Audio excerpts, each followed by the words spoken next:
What's up, Israel? Welcome back to the front line. It's your girl Shamar. I always got a picture for y'all. Y'all know that. Y'all know what time it is over here on this front line.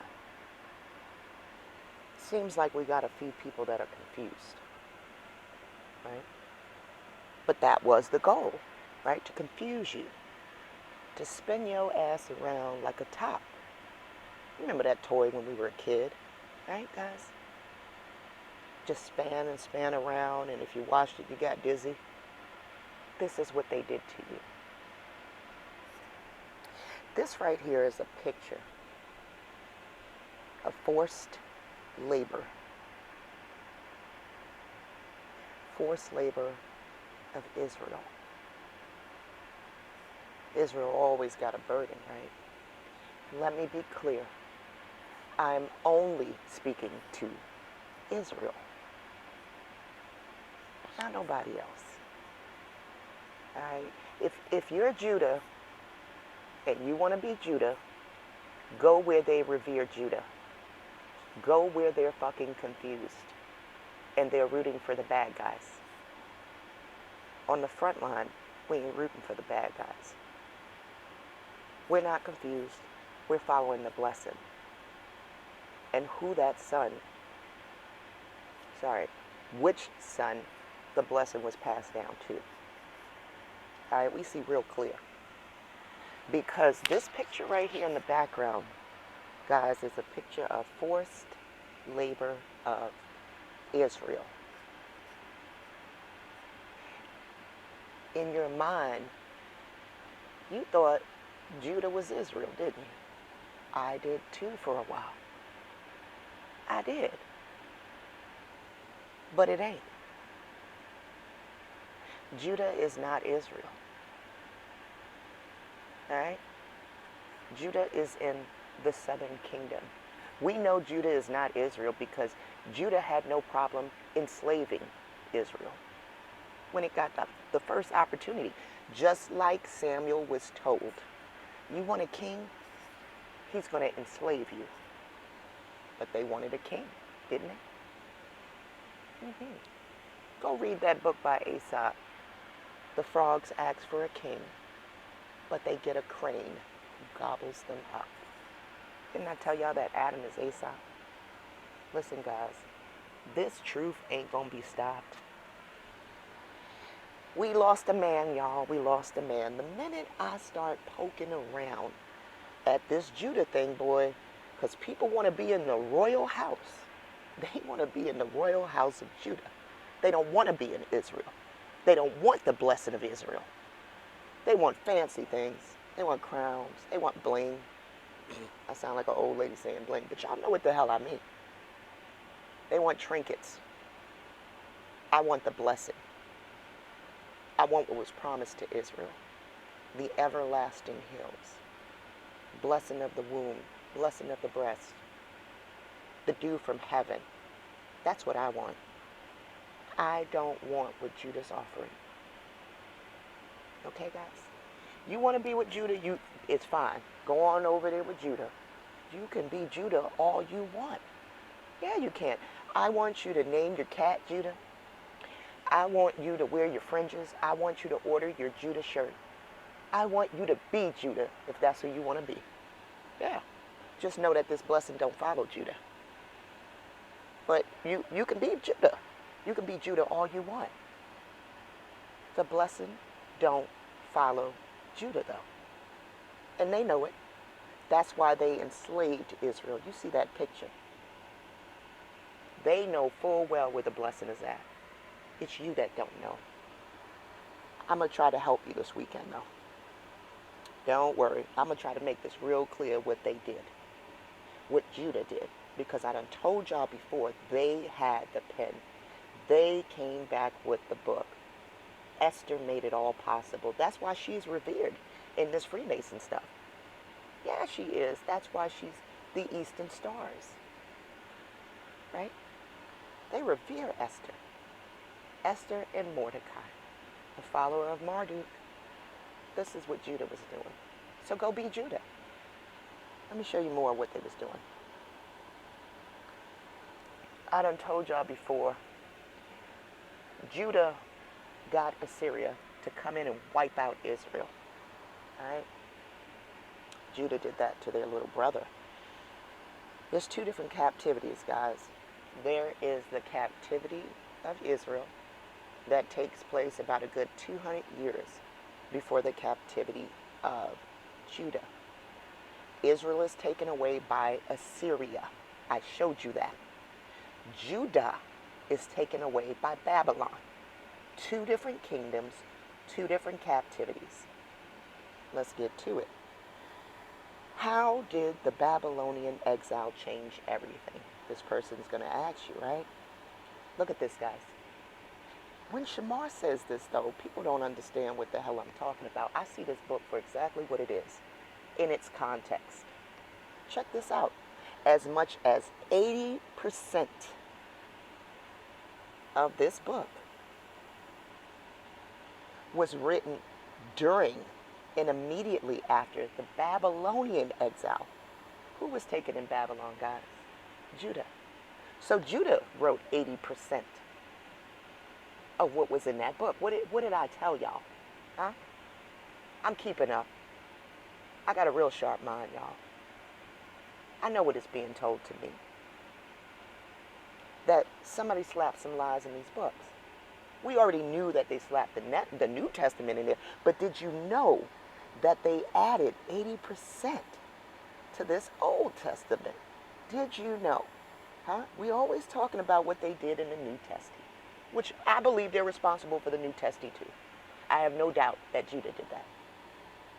They attaching JC to the line of Judah. You think somebody going to be that bold to mess with the name of Judah and they don't have the clearance to do so? Nah, JC belonged to Judah too. They always trying to send you some savior. Judah doing that. Judah always trying to send you some savior. I don't give a damn if it's wrapped up in JC. I don't give a damn if it's wrapped up in David. It's the same storyline. Some son coming to save you, but it ain't.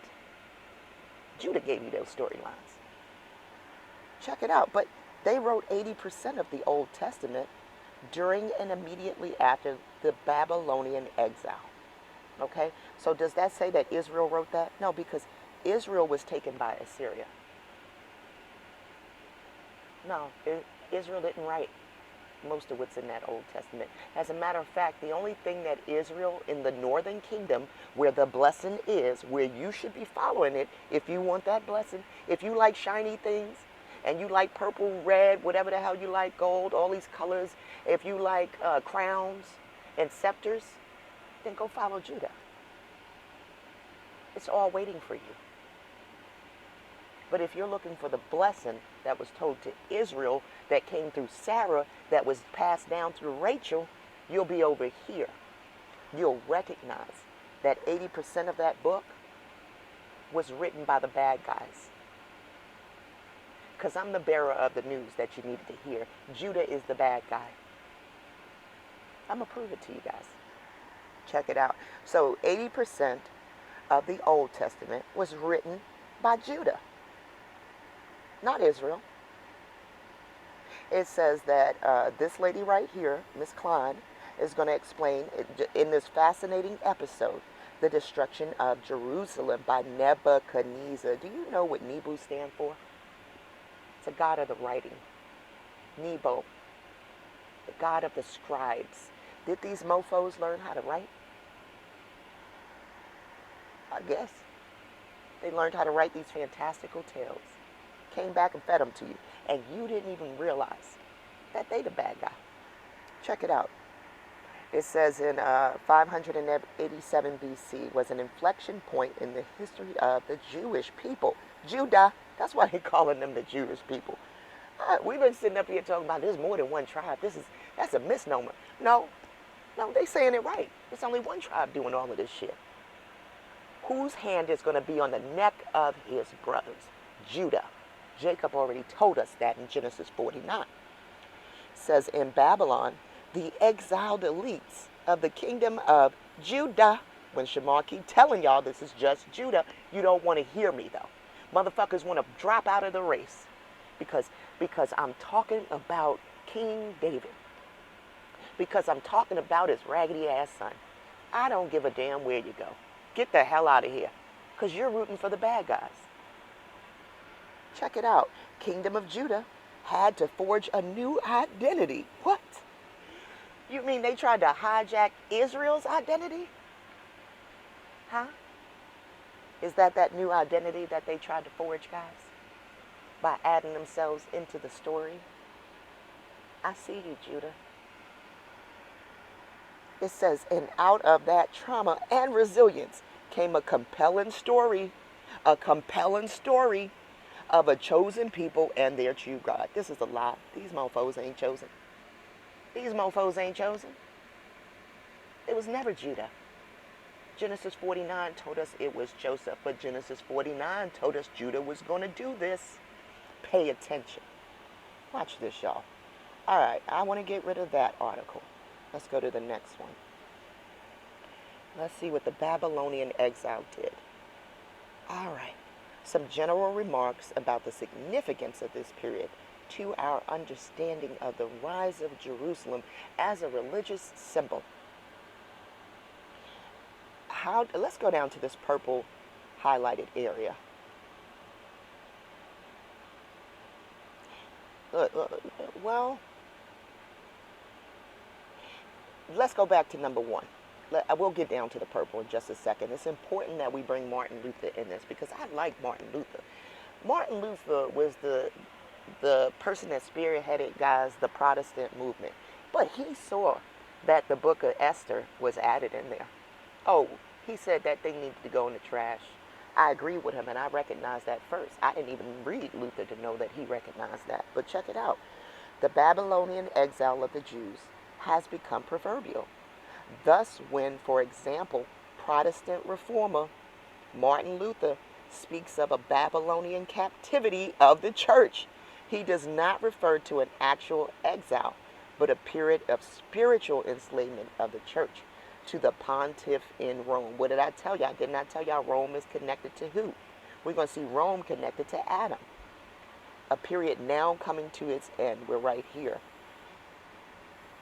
In Luther's own reform, Luther and others assumed the posture of a prophet or a messianic king, an anointed one who brings about some sort of redemption. All right, what I told y'all, they keep trying to give you this story about a son. But what did I also tell y'all? We're not seeing no reference to no sons, y'all. All right, let's keep going down. How did the Babylonian exile of the Jews grow larger than life and take on a symbolic value? All right, we're right here. Beyond the actual historical circumstances.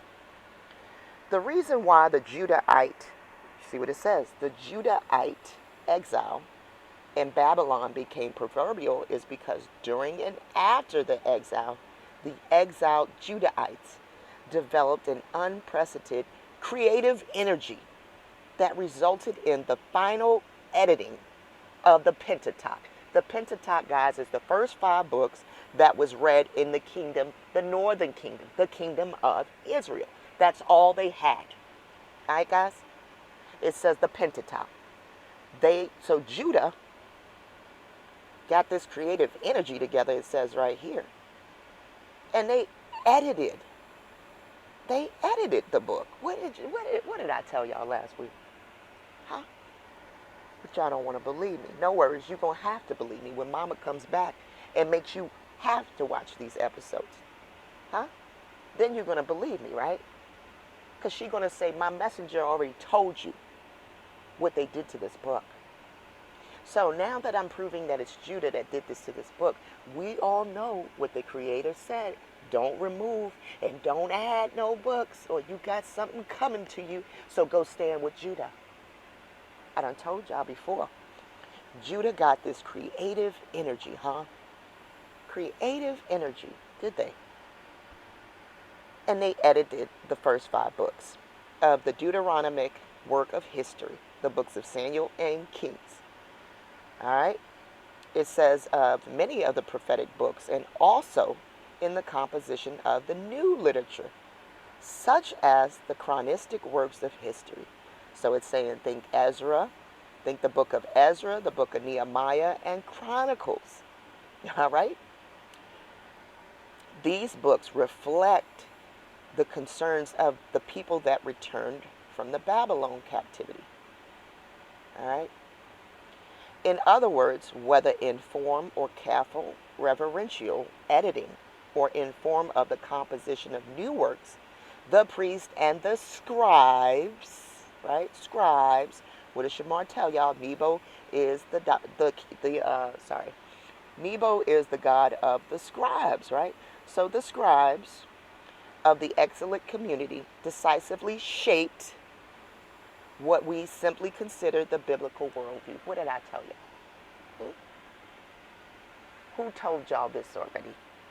That Judah did this. Shamar told y'all that. Shamar told y'all that when they came back, they messed around with this book. Huh? Mama showed me that they did this. Mama showed me that because I had no clue that this book of Ruth and Esther wasn't. It's just when I was reading it, the discernment in my spirit was like, yo, this ain't no honorable woman. What is this this goes against everything that they was instructed not to do. But whoever's writing this seems to be revering this. It's Judah writing it. Judah's okay with that. Judah's okay with breaking the law at every turn, y'all. And then glorifying it. They got creative. It says here, they got creative energy and edited our books, just like I told you. Let's keep going, because I'm going to prove this point today. I'm tired of it now. I've had enough. You want to drop out the race? Knock yourself out, man. Go over there and root for the bad guys. Check this out. Check this out, guys. Israel and Judah. Difference between the two kingdoms. I don't believe they were ever one. I'm not seeing where they were one. I'm seeing where Judah was under Israel and decided to split off. All right? The Great Divide. Let's start there. In about the 10th century, something took place that dramatically affected the people of Israel. Okay? And still affects them today. That's the goddamn truth. This mofo wrote it the best way I ever seen it. It's still affecting us today. People are confused. They think Judah and Israel are one. I never got that from this book. I showed y'all that. Let's keep going. What was it? It was the Great Divide, which split the people into the kingdom of Israel and Judah. All right? Two kingdoms. Now listen to what this mofo say right here, because I told y'all, I stand on this. We on the front line stand on this statement right here. Check it out. 1 Kings 12, 16 through 19 tells us, and when all Israel saw that the king did not listen to them, the people answered the king. This is what we need to do right now. Check it out. What portion do we have in David?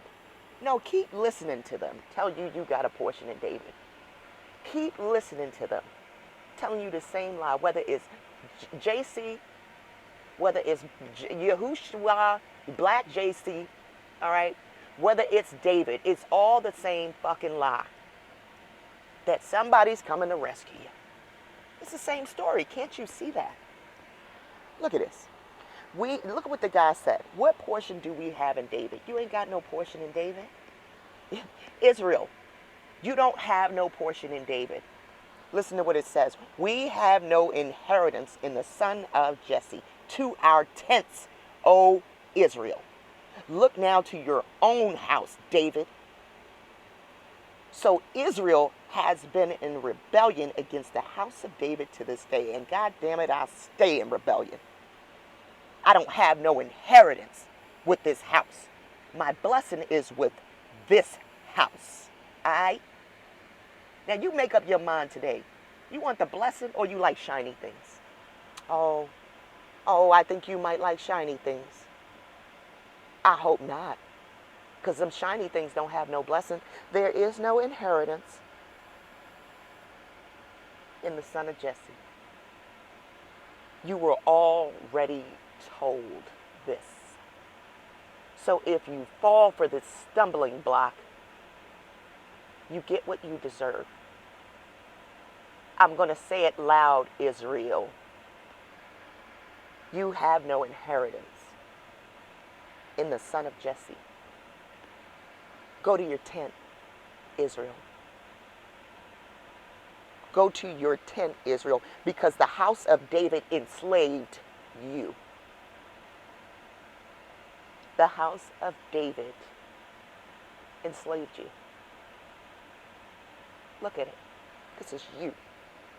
Always trudging around with something on your back. This is you, Israel. You ain't going to see Judah trudging around with nothing on their back. They made sure you did it. Check it out. Yeah, so I'm in rebellion against the house of David to this day. Yes, I am. And I hope anybody on this front line is in rebellion. Check it out. The kingdom of Israel and the kingdom of Judah.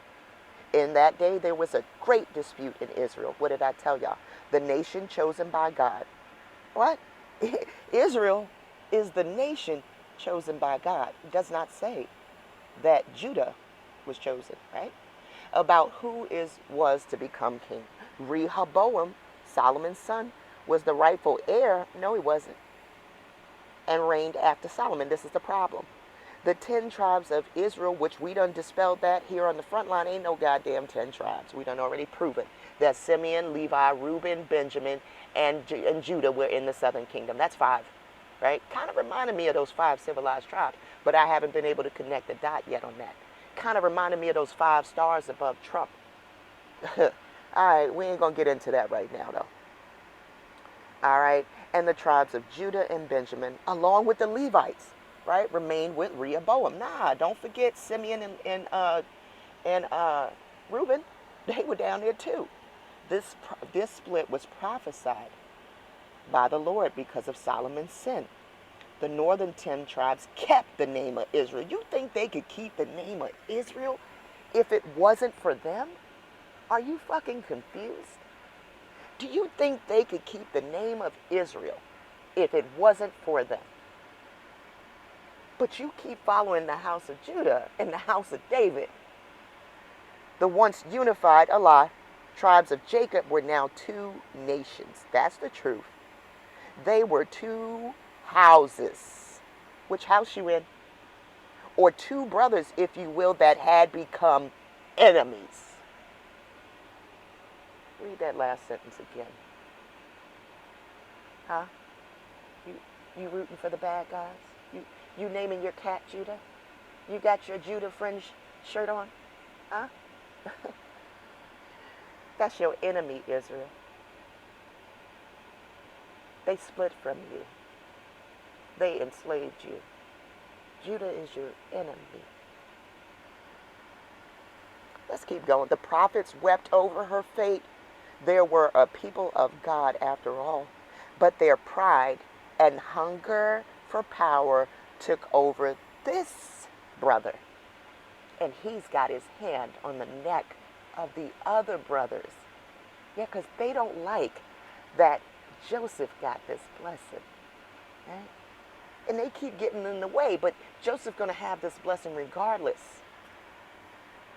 Difference between Israel and Judah. Let's get to this because this is important for Israel to understand that there's a difference. We see throughout the rest of the Old Testaments how these 2 nations fought with one another. They each became strong and independent and created 2 distinct lineages in history. Remember, only Rachel's weeping. Remember that trail of tears? Remember, this is that civil war I done told you about, guys. This is the same stuff going on. Rachel's weeping for her children are no more. The trail of tears, the children are pushed off of their land by their own half-brother. Says here, each had their own king. We never hear about the kings in the northern kingdom, though, right? And even their own prophets. What I told y'all. What I told you. We keep reading this book that 80% was provided by Judah, who took over. And they don't want you to have a part of what Israel has coming to it. Because they know they don't have a part.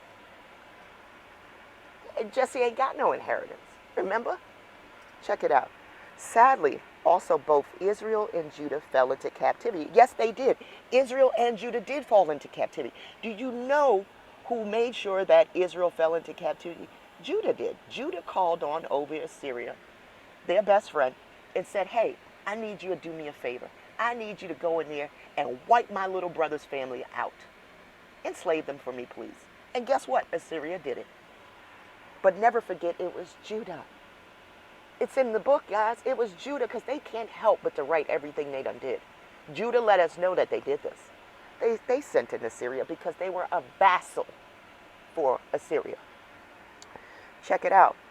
At different times. But God sent the Babylonians to capture the house of Judah. He sent the Assyrians to capture the house of Israel. What does Shema just say to y'all guys? 2 kingdoms, 2 captivities. But what they're not going to tell you is that Judah was instrumental in this part right here. It was Judah that sent Assyria in to capture Israel. All right? I'm reading this book just fine, guys. Look, let's keep going. While the Babylonians' captivity of Judah lasted for a period of 7 years, Israel, okay, never fully came out of Assyrian captivity. Right here. Who you with? Which house you in? Make sure you following the blessing. That's all I'm going to say. You could be with Judah. You could be with Judah all your life. Please go be with Judah. I'm following the blessing. Israel never came out of Assyrian captivity. What did I just tell you? Rachel is weeping because her children are no more.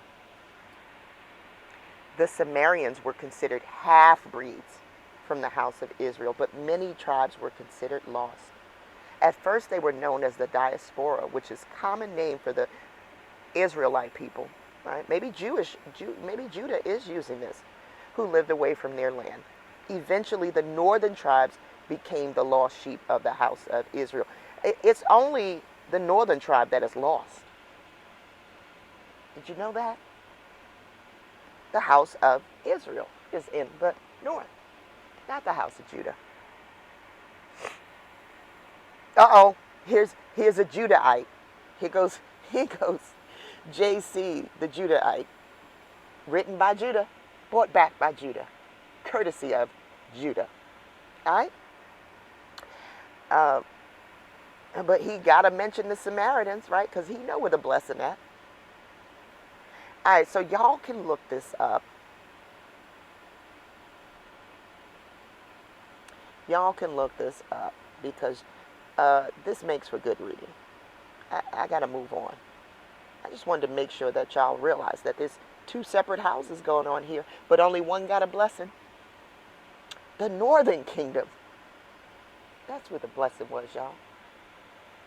The northern kingdom. A significant event happened at the end of our reading last week. The nation of Israel split into 2 separate kingdoms. Remember that the people of Israel are divided into 12 tribes, named after Jacob's son. In the middle of 1 Kings 12, following Solomon's death, the tribes formed 2 distinct kingdoms. It was already two distinct kingdoms because we got to remember Solomon enslaved Israel. He knew that that wasn't his kingdom. He enslaved them. All right. Each choosing to name a different king to rule them. The 10 tribes to the north named Jeroboam their king. From this point forward, which was evil still, all right? From this point forward, as you read in 1 King and 2 King, the northern kingdom will be referred to as Israel. All right? It's only the northern kingdom that's Israel, y'all. Y'all keep with this southern kingdom nonsense that they done wrote themselves. All right? Benjamin and Judah named Rehoboam, Solomon's son, as their king. From this point forward, the southern kingdom is referred to as Judah. What does Shemar say? The southern kingdom is referred to as Judah. The southern kingdom is not Israel. What have I said? As an additional point of context, many of the prophets and prophetic books of the Old Testament fall into the time of the divided kingdom. You see what this is telling you? These books were written after they split from Israel. So why the fuck are you believing these books written by our enemy? in the southern kingdom. When I tell you that, y'all better get out here and do your research, man. I have. Mama ain't playing no fucking games with me. She made me pick up this book, and I see it very clearly, guys. I told you, Judah glorifies itself. They got the pen, they got the right to. As God sends messengers to warn the Israelites, right, of impending judgment due to their sin, not the Judahites, the Israelites, and their unfaithfulness. It says the reading this week jumps from 1 King into the book of 2 King, as we follow the account of the kings who reigned in Israel. And that's a lie too. They're following the kings that ruled in Judah. You see the game they keep playing with you? Even this article is fucking up. But you gotta maintain, man. Hold on to what is true. I'm not regurgitating these lies that Judah has told us. This vomit. These grapes of drunkenness. I'm not regurgitating none of that. I'm holding on to the truth. It says here, other than the geography, there's a common link between the 19 rulers of the northern kingdom. None lead the Israelite people into worship of the relationship with the Lord. Instead, they lead their people into greater sin. As time passes into the history of Israel, all right, not a king. Let's go down here. Not a judge, not a king. As we read about the kings in the northern kingdom, their sin should only remind us of our own.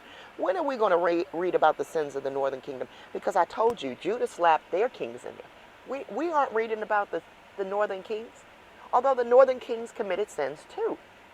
But what you're reading about is the southern kingdom's history. This is Judah. This is not Israel. Y'all got to pay attention to this 3-card Monty that they played on you. Look at this.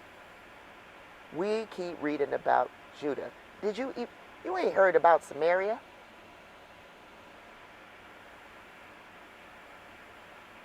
You're reading about Judah. But this is a good article, guys, to go read some more on your own, man. It's going to get into a play-by-play of what happened. Look at this guy. So I'm going to say this right now. Judah ain't Israel. That's the stance on the front line. Israel is Israel. But you best believe Judah ain't Israel. Look at this article. This is you, Israel. This is you. And Judah did this to you. This is a study on forced labor under who? Solomon. What did I tell y'all? Burden bearers. This study on forced labor under Solomon is a continuation of my previous studies on the oppressive policies established by Solomon during his long reign as king of Israel and Judah. You see how they did that? You see how they made these sound like two separate kingdoms. You know why? Because this person realizes it's two separate kingdoms. Let's keep going. A list of previous posts dealing with the social oppression during the reign of Solomon is found at the end of this post.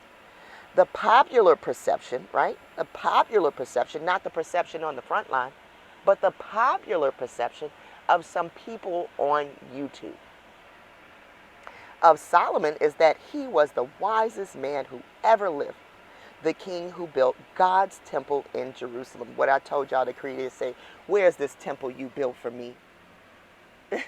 Ain't no temple was built for our creator, not Israel's creator. Let's keep going. And the one who ushered in Israel's golden age. No, he ushered in Judah's golden age, not Israel, because Israel is here enslaved. So no, they didn't usher in Israel's golden age. They ushered in Judah's golden age. You see the difference? an age of peace and prosperity in which each person in Israel and Judah lived in safety, each man under his own vine and fig tree. However, a close study, not the popular study, not the popular perception, right here, but a close study. What do you know? Just like Shamar, this person did a close study of the text, reveals the true character of Solomon. In his desire to enlarge the splendor of his kingdom, Solomon introduced policies and disrupted the lives of many people in Israel. Right, y'all. Brought untold misery to many others, and eventually caused the division of the kingdom after his death. Today I'll deal with the problem of forced labor Solomon used to accomplish his building projects. In order to accomplish the building of the temple, his palace, and other government buildings, which I think one of these buildings was definitely the White House, guys, Solomon established 12 administrative districts throughout Israel. The purpose of these districts was to provide for the needs the royal court had, right? Because what did the Creator say? When you ask for these kings, they're going to make your sons and daughters be preoccupied with their kingdoms, right? All right. Today I'll deal with the problem of forced labor Solomon used to accomplish his building projects. Right? Oh, sorry, I was down here. The royal court. All right. So they get these districts to raise taxes to coordinate the labor force needed to complete the building projects of the kingdom. All right, sound familiar? According to 1 Kings, Solomon established a system of forced labor in Israel, not Judah. But he had Israel and Judah, didn't he? Didn't we read that he had Israel and Judah? Yes, we did. He had Israel and Judah. Right here it tells us. But he didn't establish this forced labor anywhere else but in Israel. You see that? He wasn't going to enslave his own house.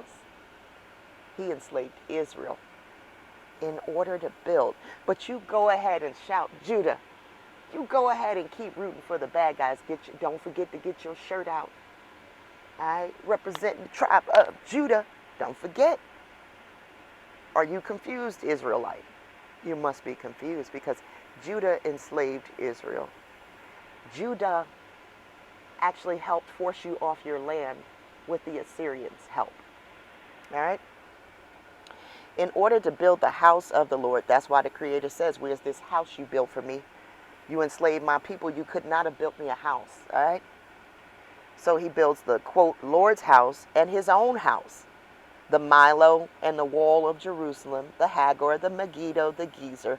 One of these has got to be the White House, guys. I don't know which one it is yet. I got to study that. But this is what he built. And let me tell you something. In his house, he used solid gold. In the, quote, Lord's temple, he used gold-plated shit. Go back and read it, guys. All right, forced labor was only imposed at the beginning of his projects, right? Only the Canaanites were being forced, right? All of the people from the Amorites, the Hittites, the Perizzites, the Hivites, and the Jebusites. That is their descendants remaining in the land. All right? That's because the Israelites didn't listen to the Creator. They did not wipe out all these people. They didn't wipe out all these people because later Solomon wanted to marry these people. All right? But let's go on down to this purple thing. This is what we're here for. According to Deuteronomy 20:11, when the people of Israel entered the land of Canaan, they were supposed to conquer the Canaanites and submit them to forced labor. But it says the Israelites failed to conquer the native people of the land right here. Some of the tribe of Israelites settled amongst the Canaanites. We're right here, guys. Paragraph right under. And lived among them. Asher did not drive out the inhabitants. All right, so it's showing you. One tribe right here, Issachar, Right? This might help us because if we look at the map of where the Canaanites were, we can determine if Issachar might have been in the southern kingdom too. All right? It says that they were okay with that land. They thought that land was pleasant, so they decided to become forced laborers for the Canaanites. All right? It says some tribe lived amongst the Canaanites until they were able to subjugate them. The book of Judges said the tribe of Manasseh, Ephraim, Asher, and Naphtali were able to conquer the Canaanites in the days of Joshua. It says here it was David who was finally able to defeat the Canaanites. So they tell us, all right? Do you remember? They told us this. It says, when Israel grew strong, they put the Canaanites to forced labor, but did not drive them out. The land was left unconquered in Judges. It was conquered by David. This is important, right? I want to get down here. After David defeated the Canaanites, excuse me, guys, and completed the conquest of the land, David subjugated the Canaanites to forced labor and placed this person, right, Adoram, as the administrator over the forced labor. Why is that name important? We're going to get to it. Adoram was in charge of the forced labor in 2 Samuel and eventually for Solomon also.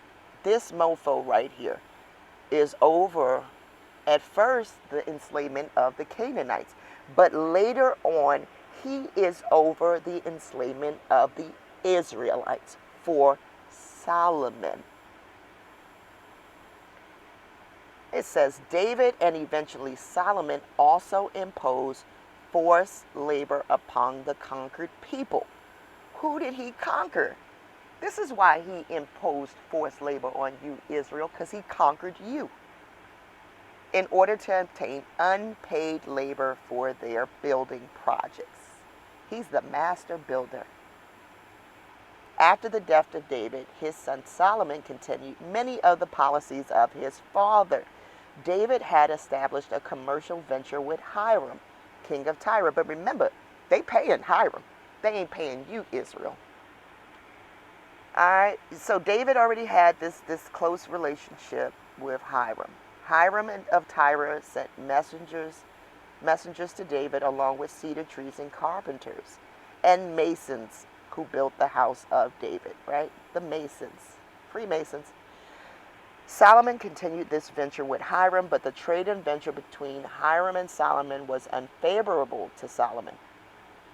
While Hiram provided luxury items to Solomon, such as cedar and cypress, Solomon provided food for the household. All right? Let's go down. In addition, Solomon also continued the forced labor policies, all right, that David had instituted in Israel, not in Judah. They didn't do this in Judah. They did this in Israel, a kingdom that they're not a part of because they are Judah. After he defeated the Canaanites. All right? David did what? Numbered the people. Now we're going to find out why David numbered the people. All right?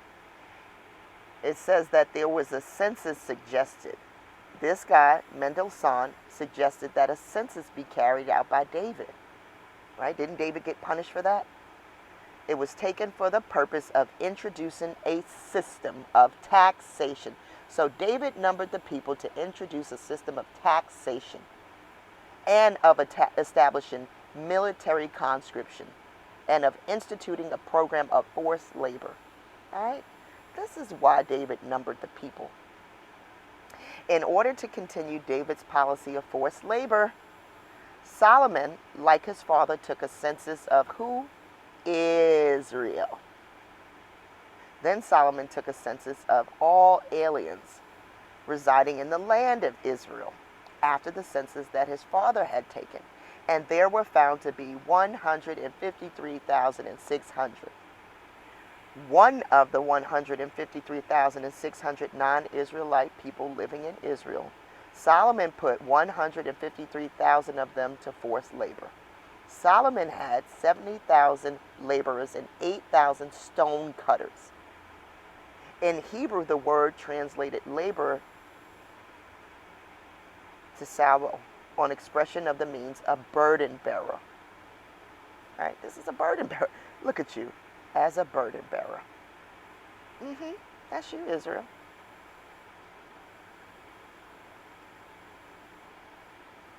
You are the bearer, the burden bearer. Yeah. Look at this. In addition, this is why I want to get to this 33. Solomon had 33,300 supervisors who were over the work, having charge of the people who did the work. According to the 333,000 supervised 50 workers each, they supervised 50 workers each, and 300 officers were in charge of the administrative duties. During the reign of Solomon, the person in charge of the forced labor was Adoniram, the same person, guys. He is also called Hadaram in 2nd Chronicles. So this guy right here is he's the slave driver. In order to continue his building projects, Solomon needed laborers to bring down the wood, all right? Although 1 Kings says that the Israelites, Solomon made no slaves, it is possible that Solomon, fearing the Canaanites who were working on this project would escape if they were sent to Lebanon, was forced to conscript native Israelites to work in Lebanon. Was forced. Nah, he wasn't forced. He did that because he wanted to. King Solomon conscripts forced laborers out of all Israel. The levy numbered 30,000 men. He sent them to Lebanon in shifts. What did Shamar tell y'all last week? All right, the people who worked in Lebanon were called mass workers. The Hebrew word for forced labor is mass.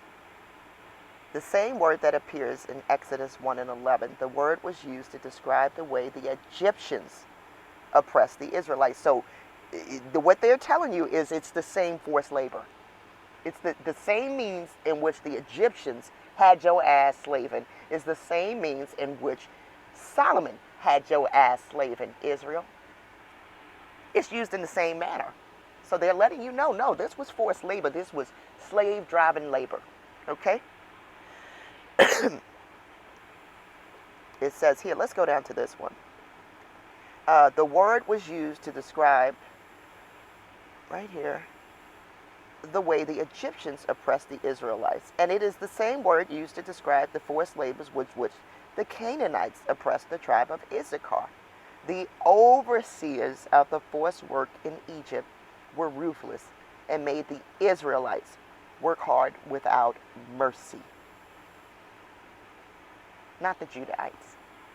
Show me the script where the Judahites are enslaved. Please. You're not going to see that. You're going to see Israel enslaved. It says Adoram, the man who was in charge of the forced labor under David and Solomon, was also put in charge of the forced labor over the Israelites. This indicates that they worked under harsh conditions under Solomon, y'all. The lives of the Israelites, pay attention, guys, who had to leave their land. Rachel is weeping. The trail of tears. A divided country. Is all of this ringing a bell to y'all? Wake the fuck up, Israel. This shit just happened to you. Wake the fuck up. Israel, not Judah. Wake up, Israel. This just happened to you. It's all sounding the same. Overseers, the 33,000, that 33 degree of Freemasonry, that way you got to be a president to hit that 33. These are the same overseers over your ass, Israel. Wake the fuck up. Mama trying to wake you the fuck up, but you like shiny things. You think you supposed to reign as some king because Judah told you this bullshit. Let's keep going. Israelites who had to leave their land and their family to work in Lebanon were greatly disrupted, causing great inconvenience to their family and to the economic lives of their tribes, Israel. Although Solomon, the bad guy, imposed forced labor upon the people of Israel, the practice never became popular in Israel, and it was condemned by the prophets. When Jehoiakim became king of Judah, he sought to build his palace through the use of forced labor. Who he was going to call? Who you think he was going to force to build this palace, huh? You think he was going to go grab some Judahites? No. He was going to go grab some Israelites, trust and believe. They never grab Judahites, Israel. Judah don't never grab Judahites. They grab Israelites, okay? He sought to build his palace through the use of forced labor. Jeremiah severely criticized him for his abuse of power. Woe to him who builds his house by unrighteousness. Woe to him. So ain't this to Judah? Woe to Judah who built his house by unrighteousness and his upper rooms by injustice, who makes his neighbors work for nothing and does not give them their wages. Solomon continued to use forced labor until the end of his reign. After he died, his son Rehoboam tried to continue the policies of his father, but failed. The northern tribes stood up for their fucking selves. All right? It said, you're not enslaving us. We're the tribe of Israel. You nothing tribe of Judah. Ain't no blessing in the tribe of Judah. You can scream Judah, the line of Judah, the remnant of Judah. You can scream whatever you want, but there's no blessing. Go on over there and get yourself a friend's shirt. Go root for the bad guy. Because Judah is the bad guy who enslaved you, Israel, for their building projects. Where'd it go? For their various projects. They enslaved you, Israel. This ain't Judah with nothing strapped to its back. This is Israel. So now you make up your mind. You make up your mind. Do you want to stand with Israel? Huh? You want to stand with Israel? Or do you want the portion in the house of David? I suggest Israel. Just Israel. Oh, Israel. I suggest Israel go to its tent. And wait for your mama. Because your mama is going to get vengeance for this. Your mama's going to get vengeance for this. You can believe it. You can believe it. And if I was this tribe right here, woe to those, Jeremiah said. Woe to you who force your neighbor into slavery. Woe to you, Judah. I can't wait to see what Mama got for you when Shiloh comes back. Much love to you guys here on the front line who sees clearly which tribe they're from. Much love to you guys. Keep on coming back. All right? Because there's definitely an inheritance when you're in the right tent. Oh, Israel. Much love to you guys. Thank you for watching this and seeing clearly. Much love to you guys from the front line. I'll see you next week.